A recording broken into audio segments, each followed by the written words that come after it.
প্রিয় শিক্ষার্থী বন্ধুরা, তোমাদের সকলকে অনলাইন ফিজিক্স ক্লাসরুম সায়েন্স ক্লাবে সুস্বাগতম। আশা করি তোমরা সকলেই ভালো আছো। আমি তোমাদের এসজে স্যার। আজকে 11 ফিজিক্স থেকে ওয়েব পার্ট থেকে আলোচনা রাখবো তোমাদের সঙ্গে বদ্ধ এবং খোলা নলে মূল সুর এবং উপসুর, ফান্ডামেন্টাল টোন অ্যান্ড ওভারটোন। ওকে, এটা একবার বদ্ধ নলে আলোচনা করব for close pipe and for open pipe. তো প্রথমেই আমি তোমাদের সঙ্গে বদ্ধ নলের আলোচনাটুকু রাখবো বলে সিদ্ধান্ত নিয়েছি। তো মূল সুর এবং উপসুর আলোচনার পূর্বে তোমাদের স্থাণু তরঙ্গ সম্পর্কে ছোট্ট একটু ধারণা থাকা প্রয়োজন। স্থাণু তরঙ্গ কী, সুস্পন্দ বিন্দু কী, নিস্পন্দ বিন্দু কী, এই বিষয়গুলি সম্পর্কে একটা ধারণা থাকা প্রয়োজন। ধরে নাও একটা ওয়েভ মাধ্যমের মধ্য দিয়ে এইভাবে প্রপাগেট করছে, মাধ্যমের মধ্য দিয়ে এইভাবে ছড়িয়ে পড়ছে, যাচ্ছে। অপর একটি ওয়েভ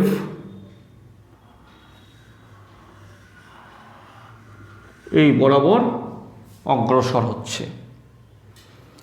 ধরে নিচ্ছি এই ওয়েভটার অভিমুখ এদিক থেকে এদিকে, আর এই যে ব্ল্যাক সেট দিয়ে যেটা করেছি ওটা হচ্ছে রাইট টু লেফট।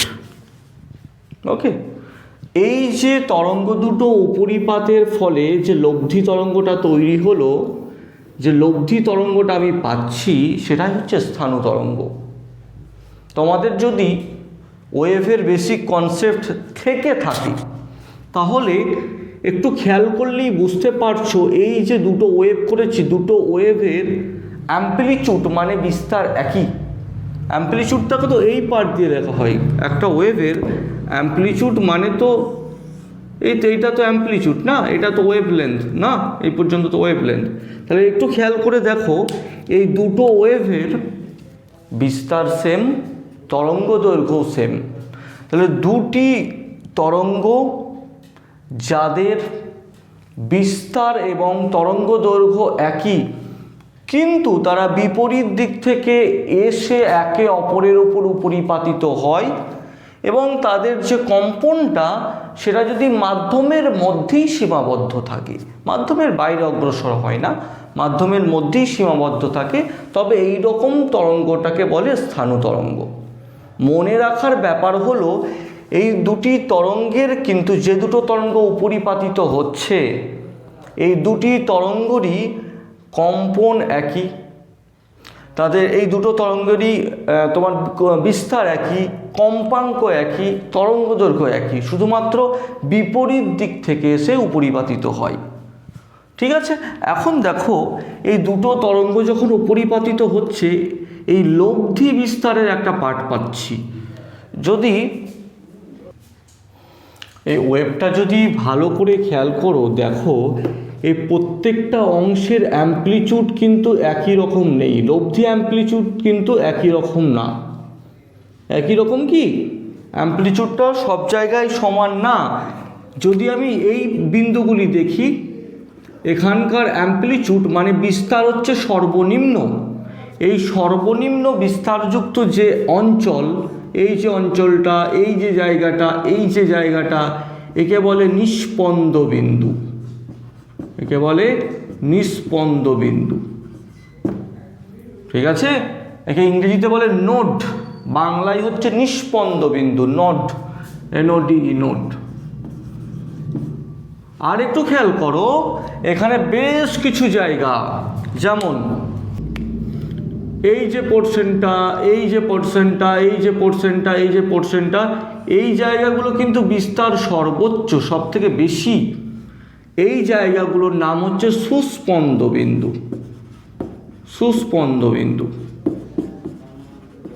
সুস্পন্দ বিন্দু ইংরেজি নাম হলো অ্যান্টিনোড। আশা করি বুঝতে পেরেছ। তাহলে দুটো তরঙ্গ যখন অপরিপাতিত হচ্ছে, বা স্থাণু তরঙ্গের ক্ষেত্রে এই তরঙ্গ দুটির কোনো কোনো অংশে তোমার বিস্তারটা সর্বোচ্চ, কোনো কোনো জায়গায় বিস্তার সর্বনিম্ন। সর্বোচ্চ বিস্তারযুক্ত যে জায়গা তার নাম হলো সুস্পন্দ বিন্দু, আর সর্বনিম্ন বিস্তারযুক্ত যে জায়গা তার নাম হলো নিস্পন্দ বিন্দু। এখন ঘটনাক্রম হলো, এই যে আমরা যে একটা ওয়েভকে জানি, এই ওয়েভের পুরো অংশটা হচ্ছে ল্যামডা। তরঙ্গ দৈর্ঘ্যের এই পুরো অংশটার ভ্যালু হচ্ছে ল্যামডা, তার মানে এইটুকুটা হলো λ/2। একটু খেয়াল করে দেখো, একটা নিস্পন্দ বিন্দু আর একটা নিস্পন্দ বিন্দু, একটা নিস্পন্দ বিন্দু ঠিক পরের নিস্পন্দ বিন্দু, এই দুটি বিন্দুর মধ্যে দূরত্ব কত? স্বাভাবিক নিয়মেই এটা হচ্ছে λ/2, এটা λ/2। তো দুটো নিস্পন্দ বিন্দুর মধ্যে দূরত্ব হলো λ/2। ভালো করে খেয়াল রাখবে, আমি এটা লিখছি না, মনে রাখবে। এখন এই পোর্শনটা দেখো, এই পোর্শনটা দেখো, এই পোর্শনটা দেখো, এই পোর্শনটা দেখো, এটা হচ্ছে সুস্পন্দ বিন্দু, এটা সুস্পন্দ বিন্দু, এটা সুস্পন্দ, এটা সুস্পন্দ।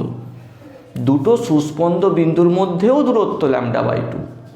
তাহলে আমি সিদ্ধান্তে আসতে পারি পরপর দুটি সুস্পন্দ বা পরপর দুটি নিস্পন্দ বিন্দুর মধ্যবর্তী দূরত্ব হলো λ/2। এখন এটা একটা সুস্পন্দ বিন্দু, নিস্পন্দ বিন্দু, এটা একটা সুস্পন্দ বিন্দু। একটা নিস্পন্দ আর একটা সুস্পন্দ বিন্দুর যদি দূরত্ব হিসেব করি, এটা λ/2 এরও অর্ধেক। এই পুরোটা তো ল্যামডা ছিল না, এই অর্ধেকটা তো λ/2।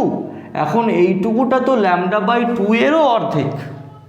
তার মানে একটি সুস্পন্দ এবং একটি নিস্পন্দ বিন্দুর মধ্যবর্তী দূরত্ব হলো λ/4। এই বিষয়গুলি পরবর্তী আলোচনার জন্য উপযোগী, পরবর্তী আলোচনাগুলো লাগবে, তাই আমি আগে থেকে তোমাদেরকে স্মরণ করিয়ে নিলাম। আমি আরও একবার বলে নিই, এই দুটো তরঙ্গ যখন উপরিপাতিত হচ্ছে বা স্থানীয় তরঙ্গের ক্ষেত্রে কোনো কোনো অংশে তরঙ্গের বিস্তারটা সব থেকে বেশি, কোনো কোনো জায়গায় বিস্তারটা সব থেকে কম।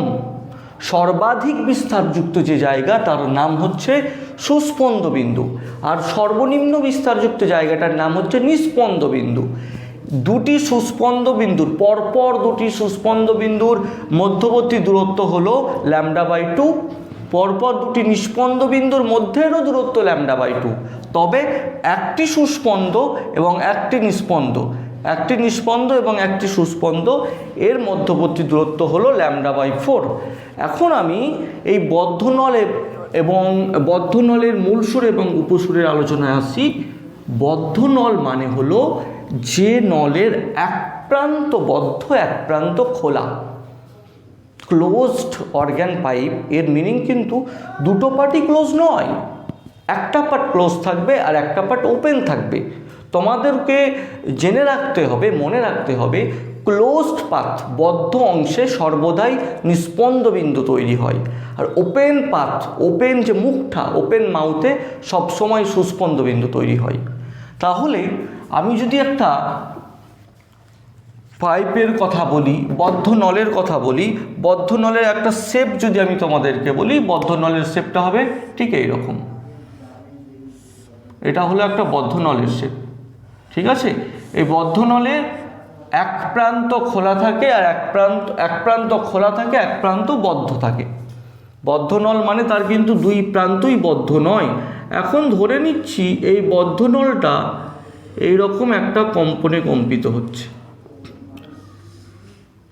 এরকম একটা কম্পনে কম্পিত হচ্ছে, ঠিক আছে। এখন দেখো এই যে ছবিটা আমি এঁকেছি বদ্ধ নলের ক্ষেত্রে, এই যে টোনটা আমি হিসাব নিকেশ করবো, এটা মিনিমাম এই কন্ডিশনটা থাকবেই যে এখানে একটা তোমার নিস্পন্দ বিন্দু আর একটা সুস্পন্দ বিন্দু অবস্থান করছে, মিনিমাম এটা থাকবেই।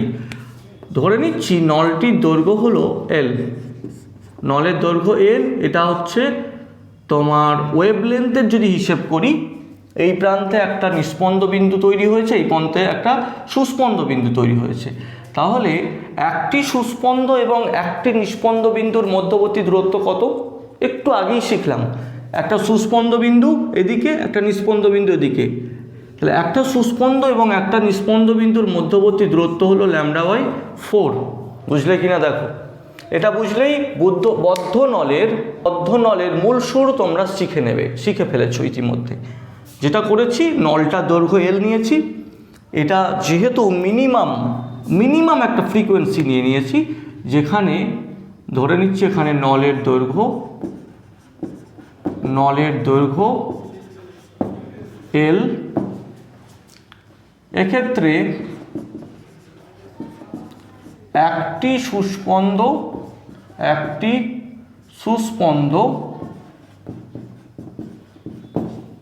এবং একটি নিস্পন্দ বিন্দু, একটি সুস্পন্দ এবং একটি নিস্পন্দ বিন্দু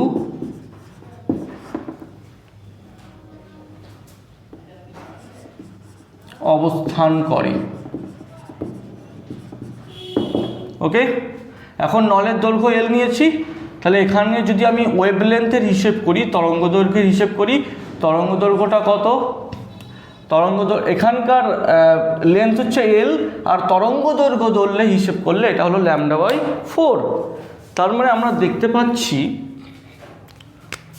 এল ইকুয়াল টু হলো λ/4।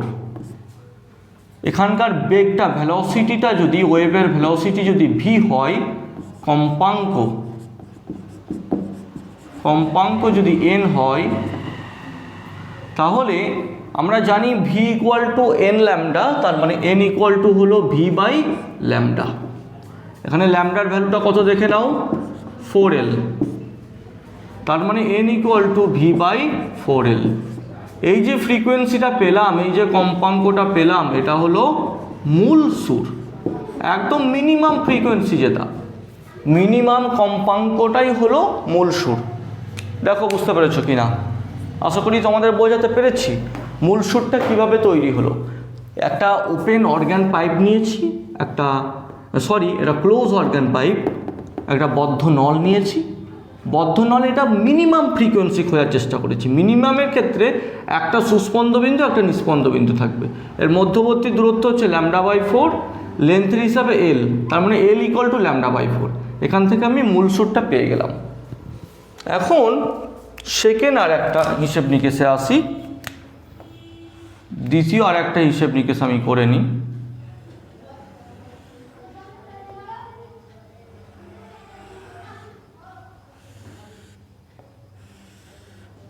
দেখো, আর একটা অর্গান পাইপ ড্র করলাম, আর একটা অর্গান পাইপ করে নিলাম। এখানে কিন্তু একই লেন্থ, একই তোমার দৈর্ঘ্য, বাট ফ্রিকোয়েন্সি এক নয়, তাই না? নলের দৈর্ঘ্য আমি অপরিবর্তিত রেখেছি, কিন্তু এক্ষেত্রে দেখো, এটা একটা সুস্পন্দ বিন্দু, এটা একটা সুস্পন্দ বিন্দু, দুটো সুস্পন্দ বিন্দু এবং দুটো নিস্পন্দ বিন্দু নিয়েছি। এক্ষেত্রে দুটি সুস্পন্দ এবং দুটি নিস্পন্দ বিন্দু অবস্থান করছে, তাই না?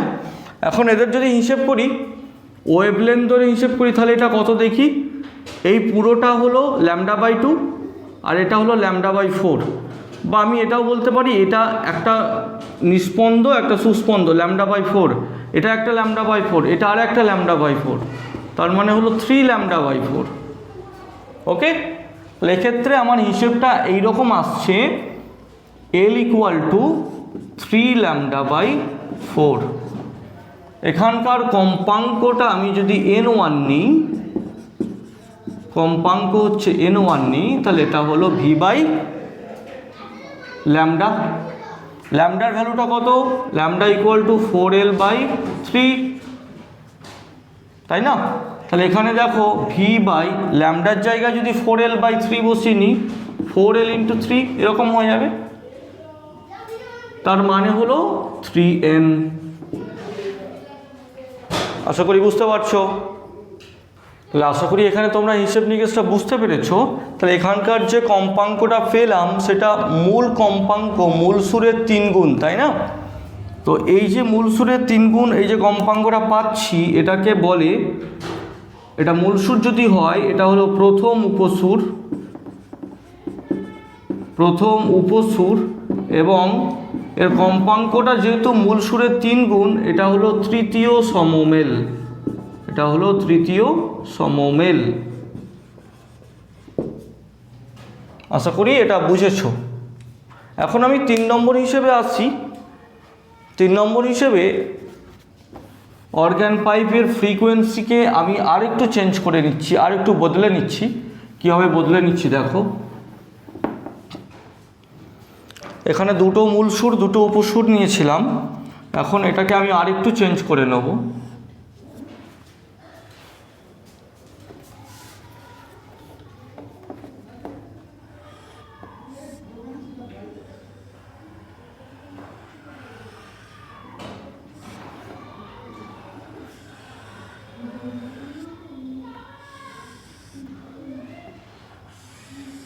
দেখো এখানে কম্পাঙ্কটাকে আমি আরেকটু বদলে নিয়েছি, এখানের কম্পাঙ্ককে আমি আরও একটু চেঞ্জ করে নিলাম।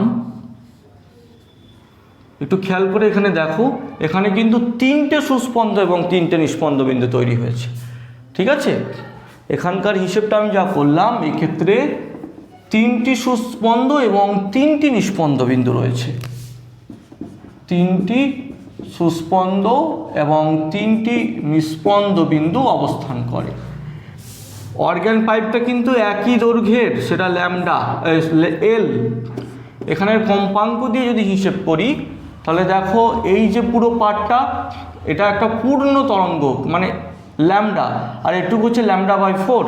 তাহলে এই পুরো পার্টটা এইটুকুটা হচ্ছে ল্যামডা আর এটা হচ্ছে λ/4। বা তোমরা এভাবেও হিসেব করতে পারো, এখান থেকে এই পর্যন্ত একটা নিস্পন্দ একটা সুস্পন্দ, এখান থেকে এই পর্যন্ত একটা সুস্পন্দ একটা নিস্পন্দ, এটা একটা সুস্পন্দ এটা একটা সুস্পন্দ, এই দূরত্বটা λ/4, এটা λ/4, এটা λ/4, এটা λ/4, এটা λ/4, 1 2 3 4 5, 5টা λ/4 আছে, তার মানে 5 λ/4। যে কোনোভাবে তোমরা হিসেবটা করে নিতে পারো। তাহলে এখানে L = হলো 5 λ/4, λ = 4L/3। কম্পাঙ্কটা বের করি, কম্পাঙ্কর ফর্মুলা হচ্ছে, আগেটা n1 করেছিলাম, এটা n2 নিচ্ছি, v/λ। v/λ মানে কত? এখানে হচ্ছে তোমার λ = 4L/5, তাই না? তার মানে এটা হলো 4L × 5, দ্যাট মিনস v/4L মানে একদম প্রথমটা খেয়াল করবে, v/4L ছিল n, 5n। তাহলে এক্ষেত্রের কম্পাঙ্কটা হচ্ছে মূল সুরের 5 গুণ।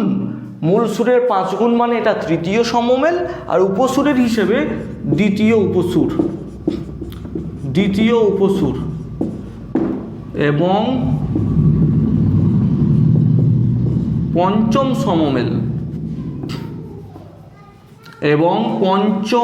সমমেল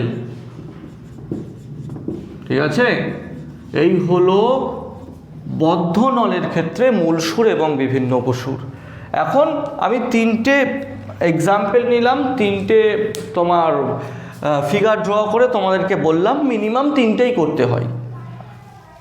তোমাদের প্রশ্ন এরকমও থাকতে পারে, দেখাও যে বদ্ধ নলের ক্ষেত্রে উৎপন্ন উপসুরগুলো হলো, উপসুরের অনুপাতগুলো হলো 1:3:5, এইরকম একটা তোমার কোশ্চেনও থাকতে পারে। যাই হোক, উত্তরটা হবে এটাই। বদ্ধ নলের ক্ষেত্রে আমি তোমাদের সঙ্গে আলোচনা করে দিলাম, এটা স্ক্রিনশট নিয়ে নাও। আমার পরবর্তী আলোচনা থাকবে খোলা নলে মূল সুর এবং উপসুর। খোলা নল মানে হলো তার দুই প্রান্তই খোলা। বদ্ধ নল মানে যেটা তোমরা দেখেছিলে যে এক প্রান্ত বদ্ধ এক প্রান্ত খোলা, কিন্তু এক্ষেত্রে খোলা নল মানে তার দুই প্রান্তই খোলা থাকবে। দুই প্রান্তই যদি ওপেন থাকে সেটা হচ্ছে একটা খোলা নল।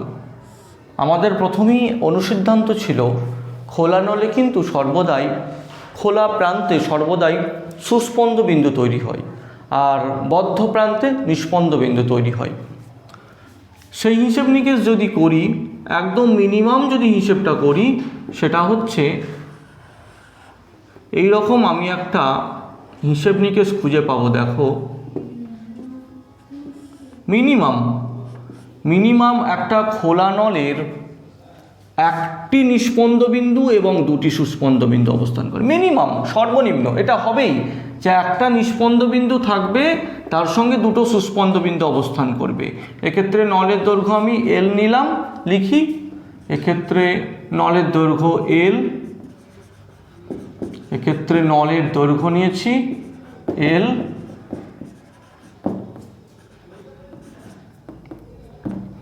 আর নলের মধ্যে একটি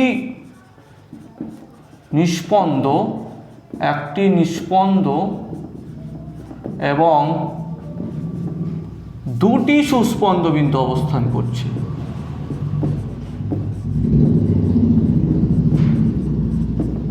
দুটি সুস্পন্দ বিন্দু অবস্থান করে।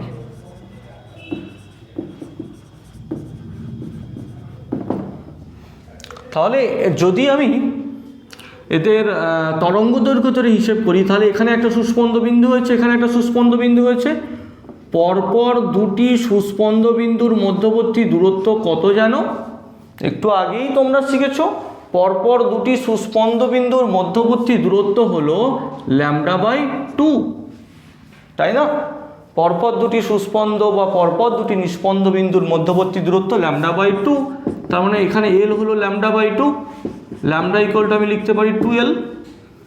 কম্পাঙ্ককে যদি n দিয়ে নিই, কম্পাঙ্ক n, এখানে বেগটা যদি v হয় n ইকুয়াল টু v/λ, তার মানে v/2l। এই v/2l একদম মিনিমাম এটা, তাই না? এই ফ্রিকোয়েন্সিটা সব থেকে মিনিমাম, একে বলে মূল সুর। এটাই হলো মূল সুর।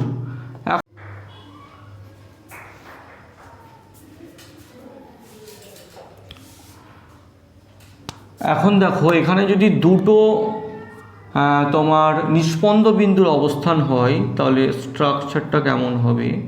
দুটো নিস্পন্দ বিন্দু অবস্থান করবে, সেই হিসেবে আমার স্ট্রাকচারটা হবে এইরকম। অনেকটা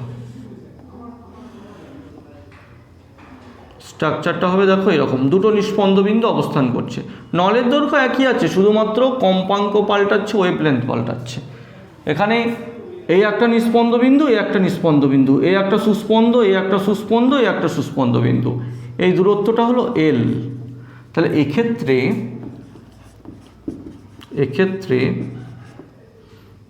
দুটি, এটি একটি দুটি সুস্পন্দ বিন্দুর মাঝে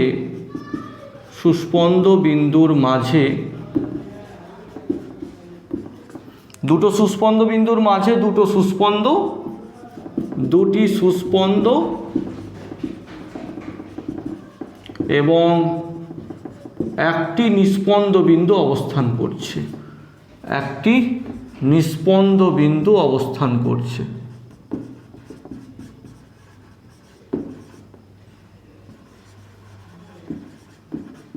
আশা করি বুঝতে পারছো।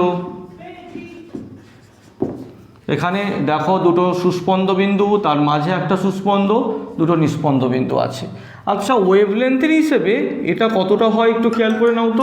তরঙ্গ দৈর্ঘ্যের যদি হিসেব করি, তাহলে দেখো এখান থেকে এই পর্যন্ত একটা λ/2, এখান থেকে এই পর্যন্ত আর একটা λ/2, তার মানে ল্যামডা। এটা হচ্ছে λ/2, এটা λ/2, তার মানে কত? ল্যামডা। এক্ষেত্রে এল হচ্ছে ল্যামডা। আচ্ছা, এল যদি এখানে ল্যামডা হয়, কম্পাঙ্ককে যদি হিসেব করি, কম্পাঙ্ক এখানকার n1 নিয়ে নিলাম, v/λ, তাই তো? আচ্ছা, v/λ যদি হয়, এখানে ল্যামডা কত হয়েছে? এল, তার মানে v/l। এক কাজ করি, 2 কমন নিচ্ছি, তাহলে 2 × v/2l পাই। v/2l কেন করলাম? মূল সুরের সঙ্গে একটা সামঞ্জস্য করে নিলাম। তাহলে দেখো v/2l কত ছিল? n ছিল, দ্যাট মিনস 2n। তাহলে এই দ্বিতীয় ক্ষেত্রে আমি যেটা পেলাম n1, এই কম্পাঙ্কটা হচ্ছে, এই যে কম্পাঙ্কটা মূল সুর ইন্টু 2, তার মানে এটা হলো প্রথম উপসুর এবং দ্বিতীয় সমমেল। আশা করি বুঝতে পেরেছো। এখন এটার যদি কম্পাঙ্কটা আরও একটু বেড়ে যায়, আরও যদি কম্পাঙ্ককে বাড়িয়ে দিই, এই পার্টটায় আমি বেছে নিলাম। এখানে দেখো আমি দুটো নিস্পন্দ বিন্দু নিয়েছিলাম মাঝে, তাই তো? এখন যদি নিস্পন্দ বিন্দুর সংখ্যা আর একটু বাড়িয়ে দিই, তখন কি হবে? আর একটু হিসেব নিকেশ করে নিই।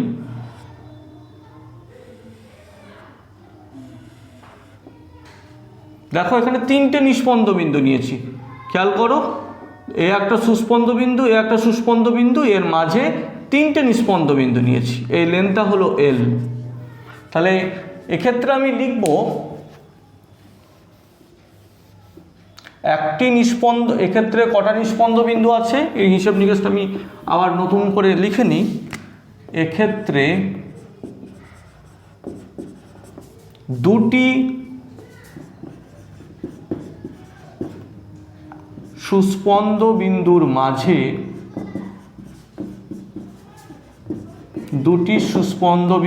মাঝে খেয়াল করে দেখো, একটা দুটো তিনটে নিস্পন্দ, তিনটি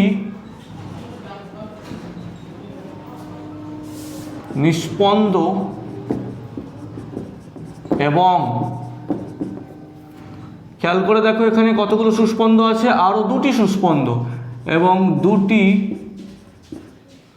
সুস্পন্দ বিন্দু অবস্থান করে, দুটি সুস্পন্দ বিন্দু অবস্থান করে।